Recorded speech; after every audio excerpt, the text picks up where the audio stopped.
Nós estamos aqui hoje para falarmos da planta Calotropis procera, também chamada algodão de seda, que é uma planta que foi trazida na roupa dos escravos, porque as sementes são anemócoras, elas se espalham pelo vento e tem a forma de um algodão de seda ou de um cabelo de ancião também, como se fosse um cabelo de ancião. Então, ela veio aderida na roupa dos escravos e, a partir daí, se espalhou pelo território nacional brasileiro e hoje ela é endêmica em todo o litoral, todo o Nordeste.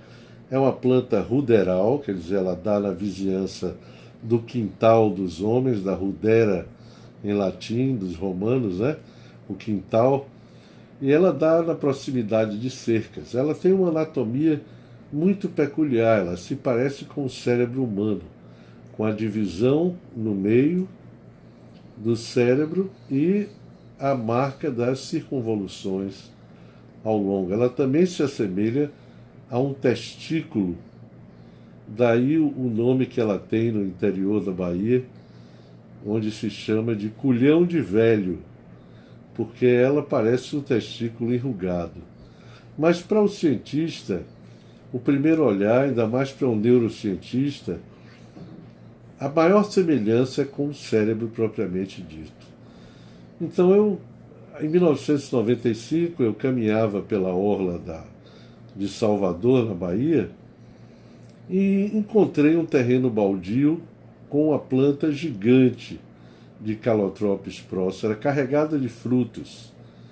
E imediatamente eu me lembrei da teoria das assinaturas de Paracelsus, que diz que toda planta medicinal tem a indicação do seu uso registrada na própria anatomia da planta. Eu sei que isso parece loucura, mas, por exemplo, a folha da Digitalis lanata, de onde se tira a digitalina, digoxina, que é um estimulante cardiotônico, remédio fundamental na cardiologia, as folhas têm a forma de um coração, da mesma forma que as folhas da quelidônia, que são um remédio hepático impressionante, e a seiva é amarela como a bilis.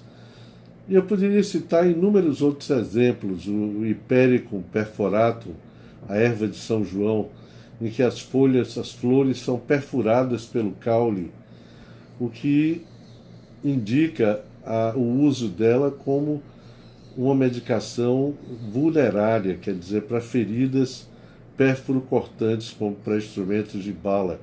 Isso não é uma coisa arbitrária, não é porque alguém decidiu que fosse assim.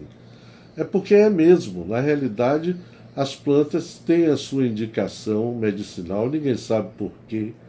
Alguém pode achar que até que isso é uma prova da existência de Deus, se quiser, mas o fato é que lá estava eu com a calotropis na mão e a calotropis semelhante a um cérebro.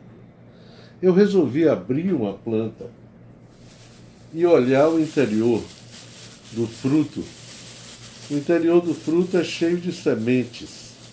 E as sementes têm a ele aderidas uma lã de seda na forma de um cabelo de ancião. Então me pareceu muito óbvio, pela forma do cérebro e pela forma dos pelos que lembram o cabelo de um ancião, que a indicação dessa planta seria para tratar demência senil e doença de Alzheimer. Bom, bingo! A planta servia mesmo para tratar a doença de Alzheimer, demência senil, e há 20 anos eu descobri isso experimentando.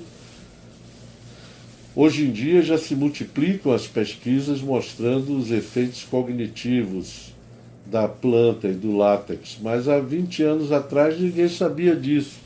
Os primeiros testes foram clínicos e funcionaram. A mãe de um médico amigo meu estava com doença de Alzheimer, já sem falar, e na cama praticamente, já não participava da família, e ele resolveu experimentar a calotropis, já que a mãe dele não tinha mais nada a perder, e eu cedi para ele um vidro da medicação feita com extrato da planta, e a mãe dele, em uma semana, voltou a falar e se comunicar com a família. Então, há 20 anos que eu uso rotineiramente no consultório. O medicamento foi produzido na Itália, se chama Procer, é produzido na Itália, no exterior, porque aqui no Brasil, na época, a Anvisa não deu autorização para que o medicamento fosse explorado. Ele é usado na forma de gotas, ele tem uma bula que acompanha, muito detalhista, inclusive com a estrutura molecular da própria planta impressa na bula. Você sabia disso, Uros? Sim. Que ele tem a estrutura da calotropina. A substância é rica em substâncias chamadas... A planta é rica em substâncias chamadas cardenolídeos, que são substâncias que têm ação sobre o coração. Além disso, a planta tem outros componentes, claro, terpenos e outros componentes que formam o látex dela, similares ao isopreno e à borracha, e que em laboratório provam ter uma ação anti-inflamatória muito intensa. No início nós pensávamos que a ação cognitiva sobre a cognição, sobre a memória, o raciocínio e a capacidade de recuperar a memória dos pacientes se devia a essa ação anti-inflamatória perivascular.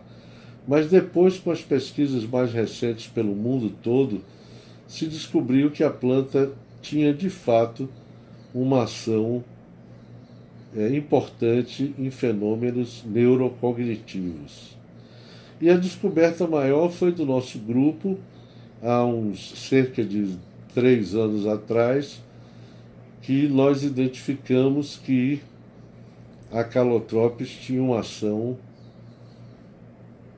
anticâncer potente, que o látex dela consegue matar em cultura células de câncer de próstata, consegue 100% praticamente, 90% a 100% de eficácia em matar as células cancerosas sem afetar as células normais. Então é uma planta que realmente tem múltiplas indicações, é de uma riqueza enorme para fitoterapia e para farmacoterapia realmente, porque a nossa farmacoterapia é toda derivada praticamente das plantas medicinais, por exemplo, os alcaloides da beladona, a atropina, os alcaloides do ópio, a papaverina e assim por diante. Essa planta também é uma fonte de fármacos potencialmente poderosa, capaz de gerar, inclusive, toda uma indústria voltada para a produção de medicamentos derivados dessa mesma planta. E é isto.